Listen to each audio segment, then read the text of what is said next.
Hello again, ganda Kachika Life. Kumusta po kayo mga Kachika? Heto na naman po tayo para sa ating panibagong showbiz update. For today's video, maiinit po ang ating mga showbiz update. Umpisahan po natin ang update natin po about dito kay Miss Lisa Ceberano. Nakarating nga po kay Miss Lisa ang negative perception ng ibang netizens sa desisyon niyang isinuwalat ang dinanas na trauma nung siya ay bata pa. Kaugnay nga po ito ng kwento ni Miss Lisa mula sa kanyang hiwalay ng kanyang mga magulang na parehong lulong nga po umano noon sa droga at karahasan ng partner ng kanyang ina hanggang sa pang-aabusong dinanas daw ng aktres dahil sa tinitirahan niyang foster family. Iyon nga pang unang pagbukas ni Miss Lisa sa publiko ukol sa kanyang masalimot at malungkot na growing up years sa Amerika. Ang alam lang po ng publiko noon ay lumaki siya sa lolo at lola sa Amerika bago siya nag-migrate sa Pilipinas at naging artista noong teenage years niya. Kasabay ng mga pumuri kay Miss Lisa sa tapang ng loob niya sa kabila ng pinagdaan ng pagsubok sa buhay, mainanding kumukastyon sa intensyon nito. Kaugnay nito, naglabas ng pahayag si Miss Lisa sa pamamagitan ng IG post noong nga pong Lunes, August 18, 2025. To everyone who has commented on message privately, thank you so much for the kind words and the truthful empathy that you have conveyed to me. The world is a better place because of people like you. Bugan muna ni Miss Lisa. Sabay-sabi ni rin ni Miss Lisa, I know you must be wondering why I'm sharing our story. Why now and why this? Hindi raw po madali para kay Miss Lisa ipisaw publiko ang bahaging iyon ng kanyang buhay. Aniya nga po, as an actress, my job is to entertain. But as a public figure, my responsibility is to speak up the things that matter. From a place that matters, all of me treats sharing the most intimate parts of my soul. Just for people to judge and diminish my experiences. Pero layunin daw niya makapagbigay ng pag-asa at lakas ng loob sa ibang babaeng dumaranas ng pang-aabuso.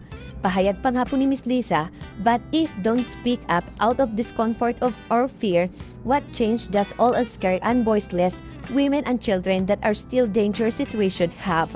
So it's a privilege and honor to be able to share my experiences so that even just one girl out of there can feel encouraged to speak up. Nagbahagi nga rin po si Miss Lisa ng datos mula sa US Department of State na as of 2022 ay may 1.48 million Filipino children na may edad 5 to 17 years old ang nagtatrabaho at karamihan ay may mapanganib na kondisyon. Nakatala rin daw na may 100,000 Filipino children ay napagsasamantalahan kaugnay ng prostitution at forced labor. Hindi raw matitinag si Miss Lisa sa mga namamahiya at nagsasabing exaggerating at self-serving ang kanyang pinahaging kwento. Saad niya po, so far anyone who needs to hear this, people might try to guilt you or shame you for speaking up. Don't let them. Only those with hardness in their hearts will discourage your voice. Cruel people will try to discredit your story. They'll say you are exaggerating or being self-serving. Don't mind them. Only weak people will respond to stories of pain and redoubt and interrogation. Dugtong pa nga po ni Miss Lisa, worst of all, some will even try to exploit your story for their personal gain, responding to your pain with gossip and attention-seeking. Make it a source of entertainment. They will hijack your hardship to seek attention and self-importance. Pay them no mind, only those with no light of their own needs to use the sadness of others as fuel of their egos. You will shine and they will fade away. May mensahe pa nga po si Miss Lisa sa kanyang younger self, kalapit na kanyang childhood photos. Sabi ni Miss Lisa, to 4-year-old Hope, who is the mindset of your painful upside-down world, just trying to stay a child. Thank you. Thank you for staying determined and strong, for choosing to keep pushing ahead to build a beautiful life worth living. Hope Elizabeth Ceberano ang tunay na pangalan nga po ni Miss Lisa Ceberano. Samantala, magbibigay naman po tayo na update about po sa bagong kasal. It's a scam. Ito ang natatawang reaksyon ni Miss Shaira Diaz sa revelasyon ng kanyang asawang si A.A. Goody Guzman, na natulog daw nga po si Miss Shaira matapos ang wedding reception nila noong Huwebes nga po, August 14, 2025.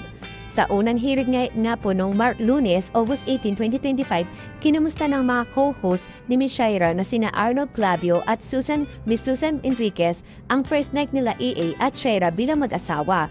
Marami nga pa ang naghihintay sa sagot ng dalawa. Dahil tumatak sa isip sa publiko ang bahaging wedding vow ni Miss Shaira para kay Mr. AA na magiging masaya ka na mamaya. Yes po, nag-trending po yung mga sinabing yon or mga katagang yon ni Miss Shaira. Bago nga po isiniwalat ni EA na tinulugan siya ni Miss Shaira, kinumusta muna siya ni Mr. Arnold. Sagot nga po ng aktor, napakasaya, Diyos ko po. Dito na nga po tinanong ni Mr. Arnold si EA kung naging masaya ba talaga siya sa unang gabi nila ni Miss Shaira. Pagbabahagi nga po ni Mr. EA, magiging mathanes ako pero grabe yung ngiti ko talaga. Pero nung first night namin, tinulugan ako, etong po ang matamis na sagot nga po ni Mr. Edgar de Guzman. Pero naiintindihan ko naman kasi talagang ang aga niya nagising, di ba nasa live ka pa nung unong time na yon, sabi nga po ni EA kay Miss Shaira.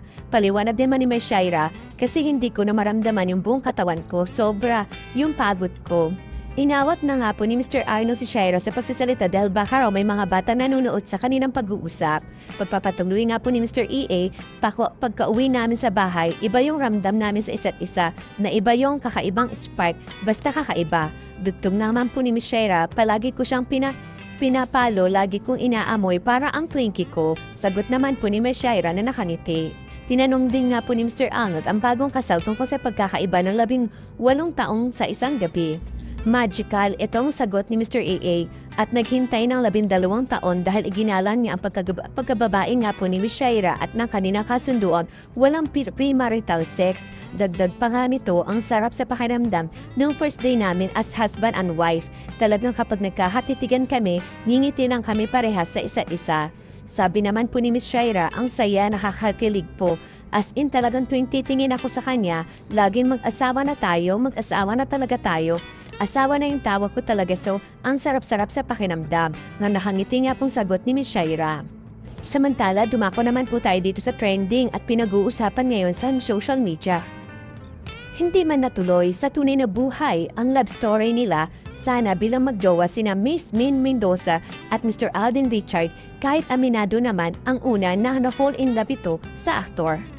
Nang tanungin niya po si Maine Mendoza sa naging totoo ang pagmamahal niya kay Mr. Alden nung panahon na ng Aldab, hindi nga po ito nag-atubiling sumagot. Ako, na-inlove po talaga ako kay Alden. Bukal naman po ako kahit sino naman yung magtanong sa akin. Sasagutin ko naman ito ng diretso, sagot nga po ng actress. Pero aniya, na-inlove ako sa kanya pero hindi po siya nanligaw, walang ganon. Alam din po niya, kasi kung bukal po ako sa lahat ng tao, pati po kay Alden naman mismo, alam ni Alden po yon. Sinabi ko naman sa kanya, direkta pero hindi siya nanligaw. Ito po inuulit ko po ito, hindi po nanligaw si Alden. Samantala, hindi naman daw sinasabi ng aktor sa kanya kung ano ba talaga ang nararamdaman niya kay Miss Maine. Sagot naman daw ni Mr. Alden, di ko pwedeng sabihin sa'yo kasi mawawala yung magic. Pero sinabi naman ni Maine na okay silang dalawa at nagkaroon din sila ng closure ang kanilang naging relasyon. Sabi pa nga po ni Miss Maine, grabe yung relationship din namin ni Alden off-cam. Pero may closure naman kaming dalawa na pag-usapan na namin lahat, kwento pa ni Miss Maine Mendoza. Sa pag-amin nga po yun ni Miss Maine Mendoza, marami ngayon ang nambabash kay Mr. Alden Richard. Sinasabing etong daw po si Mr. Alden Richard is paasa lang po talaga. Ganon din po yung ginawa niya daw po kay Miss Catherine Bernardo at ganon din po ang ginawa niya sa ibang babae. Sa totoo lang po, marang basher lang po ni Mr. Alden Richard ang nagsasabi ng ganon. Kasi sa totoo lang naman po, wala naman pong pag-amin itong si Mr. Alden Richard na nanligaw po siya dito kay Miss Catherine Bernardo. At inamin po mismo ni Miss Maine Mendoza na hindi po nanligaw si Mr. Alden Richard kay Maine kahit pa sinabi niya mismo kung ano yung nararamdaman niya about kay Mr. Alden Richard. Ang pinagtataka ko lamang po, that time po ng 20 kung matatandaan niyo po na interview po si Mr. Alden Richard sa Boy Abunda ni Mr. Tuboy po dito po sa Fast Talk. Sinabi po ng diretsahan ni Mr. Alden Richard na ipokrito lang daw po siya kung hindi nga aminin na nagkagusto rin po daw siya kay Miss Maine Mendoza. That time po na meron pa po yung Aldab. Ngayon naman po, 2025, umamin din po itong si Miss Maine Mendoza na nagkaroon siya ng paghanga or nagkaroon siya ng nararamdaman about dito kay Mr. Alden Richard. Ngunit bakit ano po bang nangyari sa kanilang dalawa? Bakit hindi naging silang dalawa? Kung totoo nga po na itong si Mr. Alden Richard na in love din po kay Miss Maine Mendoza at tinamin din po diretsahan ni Miss Maine Mendoza na nagkaroon siya ng nararamdaman kay Mr. Alden Richard, ang tanong pong kalakihan dyan, ano bang nangyari? Bakit hindi po natuloy kung pareho naman silang dalawa na may nararamdaman sa bawat isa? Sa ngayon, tahimik lang po si Mr. Alden Richard sa isyong ito. Sa marami pong nababasang pambabash kay Mr. Alden Richard, nananatili pa rin pong tahimik itong si Mr. Alden Richard at wala pa po siyang sinasabi na kahit anuman. Thank you for watching. Kung nagustuhan niyo po ang video ito, subscribe na sa Starlight Showbiz YouTube channel and please